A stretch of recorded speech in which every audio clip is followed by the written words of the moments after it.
আজকে আমি বানিয়েছি মটন বিরিয়ানি। মটন আমি 3 ঘন্টা আগে ম্যারিনেট করে রেখেছিলাম। 2 কাপ দই, বিরিয়ানি মশলা আর আদা রসুন কাঁচা লঙ্কা বাটা দিয়ে। আমি আজকে বিরিয়ানি মশলাও কিন্তু নিজের হাতে বানিয়েছি। মাংস ম্যারিনেট করে নেওয়ার পরে আমি মাংসকে ভালো করে কষিয়ে নিয়েছি। কষাতে কষাতেই মাংস কিন্তু আমার সেদ্ধ হয়ে গেছে। আর বড় বড় আলু আমি 4টে সেদ্ধ করে নিয়েছি।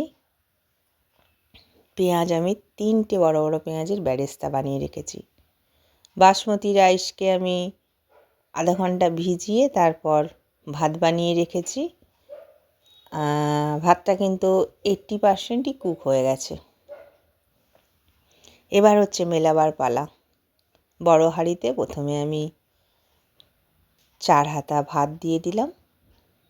তারপর তার উপরে একটু মটন কষা, অর্ধেকটা মটন কষা আমি রেখেছি। তারপর 2টো আলু, একটু পেঁয়াজ বেরেস্তা, একটু ঘি ছড়িয়ে দিয়েছি আর বিরিয়ানি মশলা ছড়িয়ে দিয়েছি। তারপর আবার আমি 4 চামচ ভাত দিলাম। তারপরে এরকমভাবে আলু, অর্ধেকটা যে মটন ছিল সেটা, পেঁয়াজ বেরেস্তা আর ঘি আর বিরিয়ানি মশলা দিয়ে দিলাম।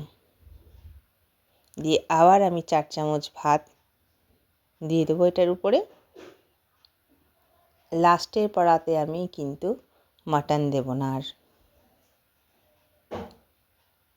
এবার আমি দেব ফুড কালার। ফুড কালার আমি দুধেতে ভিজিয়ে রেখেছি, মানে গুলে রেখেছি। যদি ফুড কালার না দেন তাহলে কেশর দুধেতে ভিজিয়ে রাখবেন, ওটার কালারটাও ভালো হয় আর ফ্লেভারটাও ভালো হয়।